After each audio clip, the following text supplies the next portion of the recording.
G'day you mob, Pete here, and this is another episode of Aussie English, the number one place for anyone and everyone wanting to learn Australian English. So today I have a Goss episode for you where I sit down with my old man, my father, Ian Smissen, and we talk about the week's news, whether locally down under here in Australia or non-locally overseas in other parts of the world. Okay, and we sometimes also talk about whatever comes to mind, right? If we can think of something interesting to share with you guys related to us or Australia, we also talk about that in the Goss. So these episodes are specifically designed to try and give you content about many different topics where we're obviously speaking in English and there are multiple people having a natural and spontaneous conversation in English. So it is particularly good to improve your listening skills. In order to complement that though, I really recommend that you join the podcast membership or the academy membership at aussieenglish.com.au, where you will get access to the full transcripts of these episodes, the PDFs, the downloads, and you can also use the online PDF reader to read and listen at the same time. Okay, so if you really want to improve your listening skills fast, get the transcript, listen and read at the same time, keep practicing, and that is the quickest way to level up your English. Anyway, I've been rabbiting on a bit. I've been talking a bit. Let's just get into this episode, guys. Smack the bird, and let's get into it.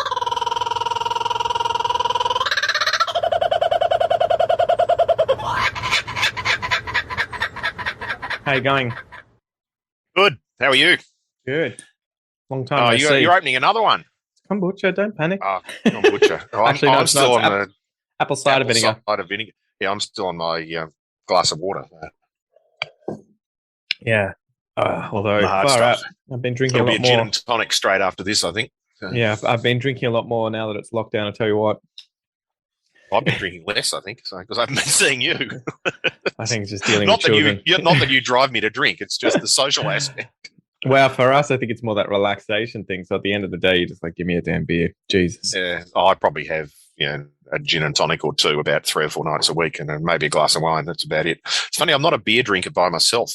It'll be my drink of choice if I go out with somebody. I'll just sit and drink beers all night, but I won't sit and open a beer at home, which is a bit weird.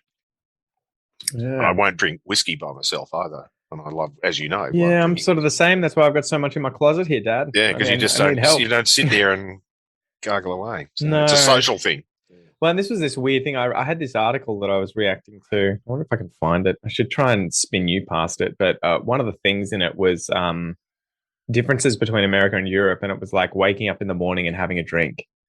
I can't remember if this was like something that's done in Europe or something that's done in America. And I was just like, surely that's like just alcoholics. That's not exactly.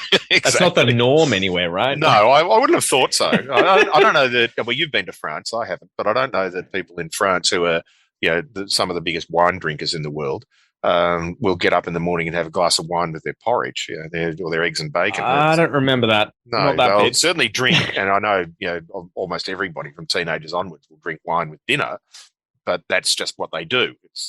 So we can go down this route. Let's do this for this episod, drinking cultures, because that was one of the interesting things I noticed, the story time. When we went to France, so I went to France in 2003, right, when I was 16. 2003, 2004, like one of those years. Yeah. So we flew to Paris and then did a tour down. We took the TGV to Toulouse and then went to Montpellier and then all the way back up to Paris. But, that was a 2-week trip, seeing all these different castles and bits and pieces. And I remember when we got back to Paris, we went to Chantilly, which is a town to the northeast, I think, of Paris. Cream. Yes, yeah, that's where it's from. And lace and cream. That's what it's famous for. Yeah, and so we went to the school there, and there were 2 really weird things that I noticed when I was staying with my host family. One, they kind of allowed their daughter to just have a little bit of wine. Yeah. With dinner or whatever, which was something that you guys never did for us, at least that I remember. And I mean, you might have given us a tiny bit when we were like 17, almost 18, if we'd really asked, but I can't imagine you just giving us a glass of wine. No, we certainly wouldn't have done what they typically, I believe, French and Italians do, and that is that if you're sitting at the dinner table with the adults, everybody has a wine glass and the bottle of wine will be distributed. It's not like you're going to sit there drinking wine all night, but everybody will have a bit of wine with dinner. When that was the weird thing. So I don't remember if it was when we were going to school for the week in Chantilly or if it was when we were touring around. But there was one point where half the class got maggoted because they worked out they could go into the supermarket or whatever the Oh, yeah, equivalent you can there buy is alcohol in the supermarket. and just buy bottles of vodka. And Yeah. being 16, in Australia, we could never do that. You'd have to wait until you're 18 to be able to buy alcohol and you have to show your license or some identification. And so Yeah. over in France, they just had to have their passports, I think. I don't even know if they had to show ID. I think you just have to look 18. Yeah. So, I don't even know. I wonder what it is. Like, I should probably look this up. Drinking age law, France. Let's see what. 16 and above. Okay. 16. Yeah. So there you go. Oh Yeah. no, what is it here? Wine and beer from the age of 16, hard liquor from 18. Okay. There you go. That's interesting that they differentiate between those two. But I bet it was the girls who were buying it because Yeah. your average 16-year-old girl looks 20. You can't distinguish it. So, Well, that's it. So I think the girls got a few of these bottles of vodka and just got tanked. And I remember spending the night taking care of some of the guys because I didn't drink at that point. I only started drinking, I think, when I was 23. something like that. Yeah. Would have been after I had my wisdom teeth out because I got messed up on whatever the drug was that they gave me there. And you thought, hey, I'll try this again. Well, the doctor was like, it's like just being tipsy and drunk. And then I was like, okay. Sold. Yeah, I need to go and speak to that dentist, I think. Yeah, that's it. So I remember, they got shit faced, and the French kids kind of were just like, what are you doing? So it was really interesting seeing that juxtaposition between cultures where, because the French kids had it available to them, at dinner, and it was just never seen as a big deal. They didn't, at least the ones that I was around, they didn't have that drinking culture of, oh my God, I'm 16, let's get some vodka and get messed up. Whereas the Aussie kids went over there and just, I remember the next day we were trying to walk through the streets of whatever small French village it was and sightsee, and all these, the girls were vomiting in the street whilst they were walking around. Charming. Yeah, now one of the teachers is like, oh, it seems to be a stomach bug going around. And yeah. Vodka-induced stomach bug. We drank a lot of vodka trying to kill it, but it didn't work. I wonder, looking back, I wonder if she knew and she was being sarcastic. Oh, God. That reminds me of when I was a similar age. I think I would have been 16. Just because I remember it was May in 1974 on a school trip. We didn't get the luxury of going to France. We were originally going to go to the Northern Territory, drive up through South Australia in a bus and go to the Northern Territory. But there were floods there while we were there, and we got stranded. So I've actually stayed at Woomera, the rocket range, for 4 days. 4 nights. So It was 5 days spent there while the roads dried out. And the organisers of the trip decided that whichever road opened first, we would go on. Because this is back when that Sturt Highway was dirt; it wasn't paved. So, whichever way the road opened, which basically was whichever road dried out first, the road south or the road north, we were going to take. And the road south dried out first, so we ended up going to Western Australia instead of the Northern Territory. And one of the places we stayed at was a beautiful little town called Esperance, and it still is a beautiful little town, I'm led to believe. I haven't actually been back there since, but plenty of other people have. And we were staying in a camping ground. We were camping in tents, and it was about, I suppose, 3 kilometre walk into town. And I think they put us there because they figured it'd be safe enough. But a handful of us decided one night that we were going to go and visit the post office. So we're going to go and post letters and postcards back home. Oh, yeah. So we went to the post office, which we did. We actually did. But we stood out the front for 10 seconds. Funnily enough, there's a pub across the road from the post office. So, we thought, why not? We'll go and have a drink. And then we walked along the beach, walked a couple of 2 or 3 kilometres along the beach up into town, and we'll just go and have a drink, and then we'll walk back along the beach to the camping ground. How old were you? This would be fine. 16. Yeah, and there were year 11s, the equivalent of what we would now call year 11 and year 12. The time we called it fifth form and sixth form at school. So there would have been 16, 17-year-olds there. Yeah. So I don't think it would have been anybody who was 18, which is the legal drinking age in Australia.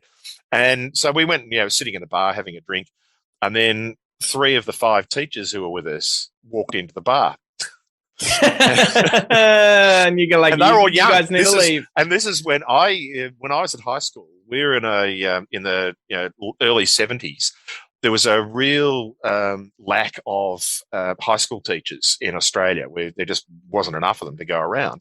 And so there were a lot of European, American, British, in fact, we even had one Egyptian young teachers, first-year out teachers who came to Australia, and the Victorian government were paying them a lot more than they would have been paid to teach in their own home country.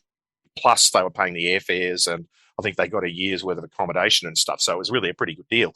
So we had a lot of young teachers that time, and these people were 22, 23 years old.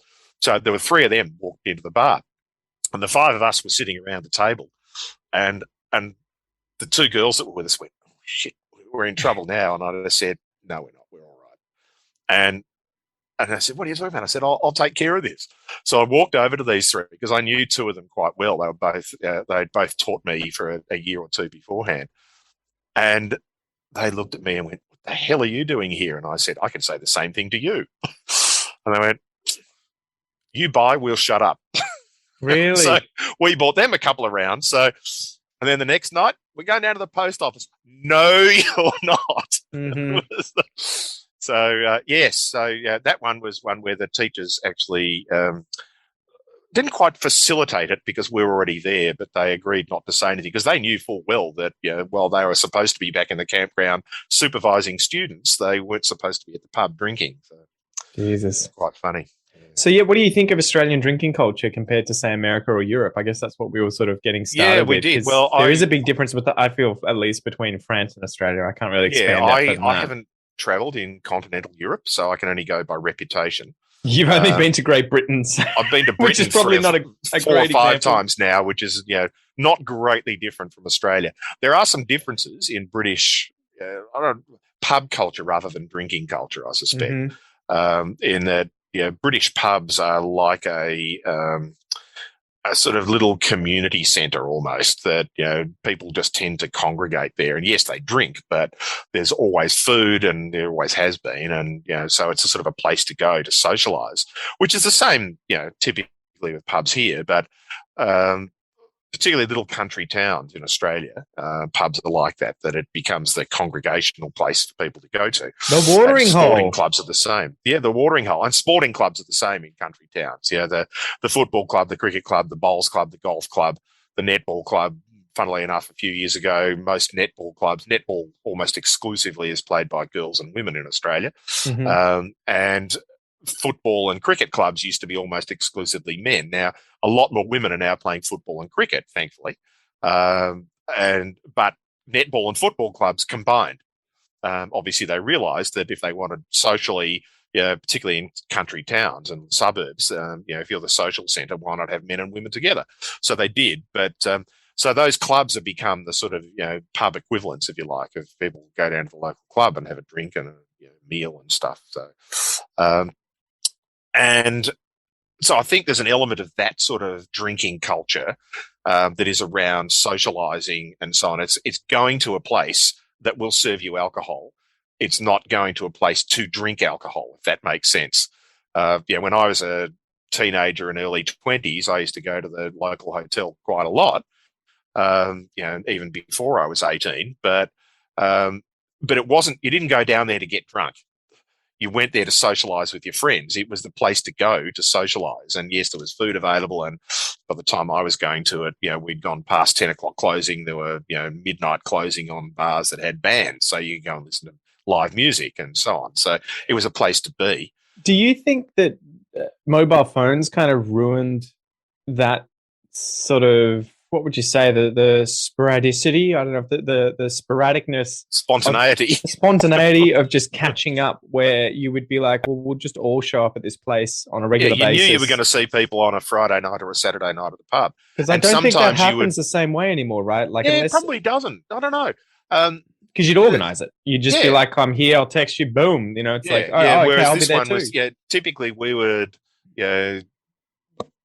Friday night at the pub is a good example. When I was 18 or 19, you'd be, and the question would be, you're going to be here tomorrow night, Saturday night, or no, I'll see you next week, or no, I can't make it.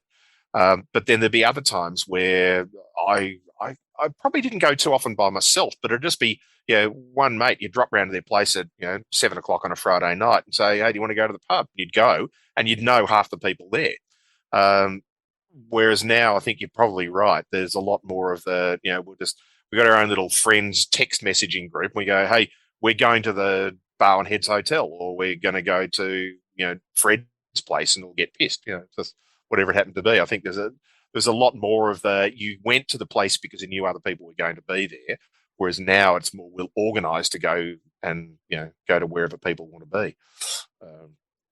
Very similar idea, but the structure behind it is a bit different. So how would you characterize Australian drinking culture compared to American?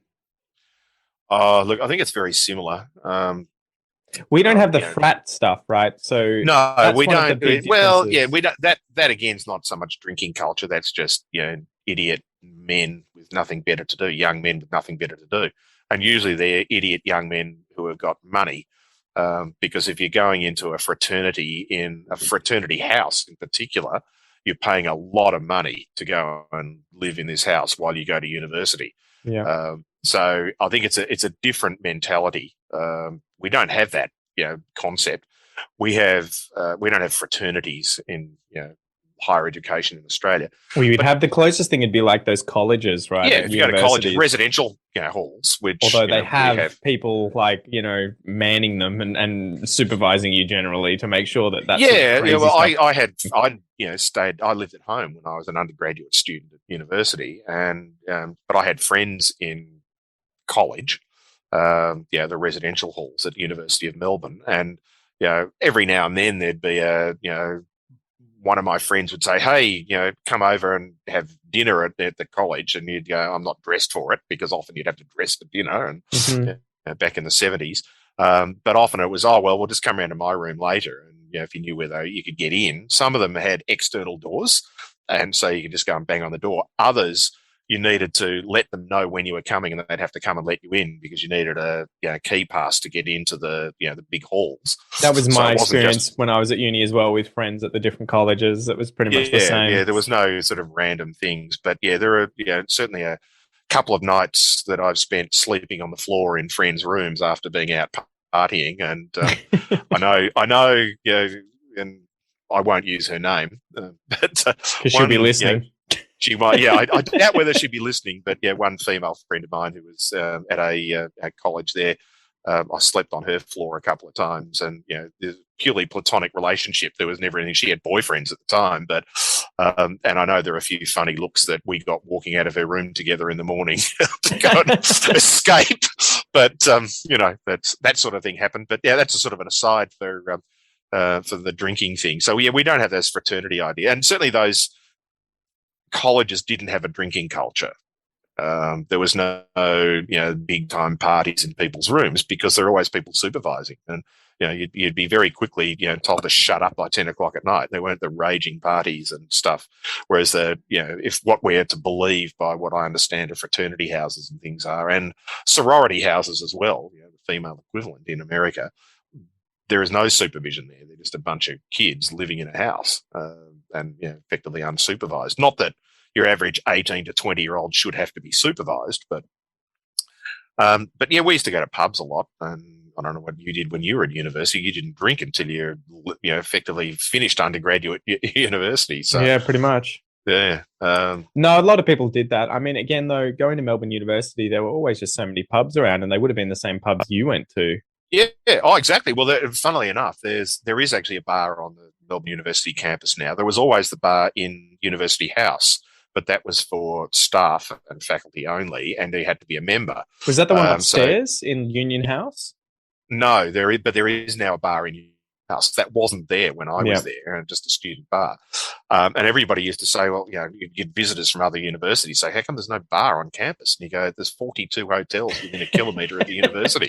Like, we don't need another bar on campus. Go to the corner of any street out here and you'll find one. Exactly. Yeah. So, there were the three usual suspects, the bars that we used to go to, all of which still exist. Mm-hmm. One of which nearly burnt down, but it's been rebuilt. Prince Alfred, PAs. I don't know whether you ever used to go to PAs, but but I think that that sort of pub culture, though, again, when we're getting back to what I was saying in the beginning, wasn't about binge drinking. It wasn't, go out and get pissed and, vomiting in the street stuff. It was just about being out and socialising. Yes, every now and then you'd have too much to drink. You wouldn't be driving home or, and I'm sure several friends of mine, I don't think it ever, from memory, it never happened to me, but there may be some alcohol-induced memory loss here. But, I was never vomiting in the street on the way home and stuff. But and there were, certainly at parties, if you went to people's house for parties, there was binge drinking going on there. So that sort of party drinking and pub drinking was just a very different culture, a different idea. We had that growing up, but I think, especially at high school, I think I noticed once we were about 15 or 16 that there were a lot of, you would have sleepover parties where obviously you couldn't drive, so you get dropped off somewhere, and people would bring out the goon or they'd have some cheap beer, and a lot of the guys, there'd always be a few guys that would just take it too far and end up just wasted. Yeah. And I never just got into that because at the time I thought I'm a loose unit as it is. I don't know what I'd be like if I was drunk. So I was always just petrified. If I get drunk, I'm going to, just be even worse than I am normally in terms of just, hyperactivity, sense of humor, wildness. Yeah. Turns out that alcohol actually slows me down and I just want to sleep. You just go to sleep. But I remember there were a few times, I think we all have those, right? When you first start drinking and you're like, wow, that, I have one, and then you sit on it and you're just like, I feel really good. And then the next time, or later on that night, you're like, I might just have 4 and just see what happens. Like, I'll just do 4. One was pretty good, so 4 can't be that bad. And then you end up, completely off your noodle. And you're just like, the that trouble was with too far. Consuming things via your digestive system, whether it be marijuana or whether it be alcohol, is that by the time you realise you've had enough, you've had too much. You're on the train, then exactly, the train's not stopping. There's only one way of getting rid of it, and by the time you're that pissed, you're not likely to be sticking your fingers down your throat. Sorry, apologies to everybody there for the bad image, but so it's. Although I don't think how much is that going to help, right? Like you've still going to have most of it's already been absorbed into your bloodstream anyway. So But I had that memory. I remember. I think it would have been James's birthday party was the first time. It would have been his 23rd or 24th, probably 24th if I was 23. And then I remember New Year's is when I got plastered, and I remember buying. I think they were double black, Smirnoff's double blacks. Oh. I know. Well, and they just taste like sugar drinks, right? So it's basically And I think I drank 4 of them in half an hour. 4 of them in half an hour, cans of them. And I was just like, I think I did that at like 7, and I was fucked up until about 11 at night. And then I came good after I vomited everywhere. I think I ended up spending... Charming. This is not my son. I know, Dad doesn't know these stories. I think it was like... Oh, yeah, James has already told me that. 2 hours inside of one of his dad's trailers that had just dirt in it. And I just lay on it. And just stayed there. I was like, the world's spinning. Come on, kidneys and liver and everything. Just do your work. Do your thing. And I'm happy for this ride to end and for me to never come back here again. So it is interesting how we have those things, though. I think it always shocked me. There were some friends that I had that would go to that limit every single time they drank, and I just never got that. I went there once or twice and was like, that's enough. Never again do I want to get that. They're friends of mine, but they were very rare. But I think that's become a thing. This is the grumpy old fart talking, who's been drinking for nearly all his life. But there was very few just binge drinking going on. Yeah, there'd be the odd person at 21st birthdays who'd have a few too many and be throwing up over the back fence. But there weren't. It wasn't the idea of doing it. There just seems to be now amongst certainly people your age and younger who part of their social life is just going out and getting as wasted as you possibly can. It's a competitive thing, right? It's that competitive thing. I can jump higher than you. I can go further than you. I can drink more than you. And I think that would be. I can't imagine that it's some sort of new manifestation of human behavior. I would imagine though it's just that. I'm hardly a prince. So I've certainly had a lot of occasions where I was out there drinking and probably drinking too much. But I remember when I was 18 at the time, because it was the end of our. We used to have October exams, practice exams for our final exams at school, which were in November. And after our October exams, two of the teachers who were our teachers, again, these young guys that we've already spoken about, had a house down in Aspendale that backed onto the beach, because there are houses down there where the backyard actually just goes straight onto the beach. Wow. And they were renting this house down. Yeah, fantastic places. But they were renting this place down there, and they just said, oh, well, we'll just have a October test party. So they had 100 high school kids rock up at their place, and we certainly drank a fair bit that night. And I remember the thing that comes to mind that so much is we went skinny dipping at midnight. There's about 20 of us that decided that, fortunately, we're sensible enough to actually take our clothes off. We didn't just go swimming in fully clothed. Well, that's not skinny dipping, Dad. No, I know. But if we decided to go swimming, drowning. we'll go in our clothes.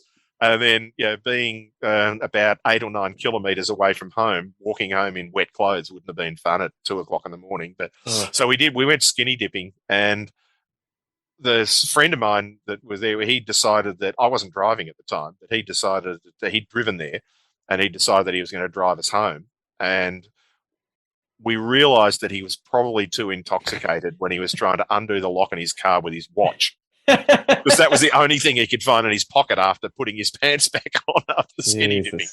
So we walked home and then came back the next day and picked up his car. But stupid things you do when you're 18. Yeah, far out. Well, that's probably enough for this episode, Dad. But thank you. Got to finish on me skinny dipping. It's not a good look now. I don't have any good stories about getting nude whilst drinking, just vomiting and making a fool of myself, and that was about it. I probably made a fool of myself by taking my clothes off and going swimming, but there were about 20 of us that did it. So yeah, and you were all drunk, so no one remembered. And we were all drunk, so nobody remembers. Yeah. Awesome. Well, thank you. Thank you for the episode, Dad, and we'll see you guys next time. Thanks, everyone. See ya. Alrighty, you mob. Thank you so much for listening to or watching this episode of The Goss. If you would like to watch the video, if you're currently listening to it and not watching it, you can do so on the Aussie English channel on YouTube. You'll be able to subscribe to that. Just search Aussie English on YouTube. And if you're watching this and not listening to it, you can check this episode out also on the Aussie English podcast, which you can find via my free Aussie English podcast application on both Android and iPhone. You can download that for free, or you can find it via any other good podcast app that you've got on your phone. Spotify, podcasts from iTunes, Stitcher, whatever it is. I'm your host, Pete. Thank you so much for joining me. I hope you have a ripper of a day, and I will see you next time. Peace!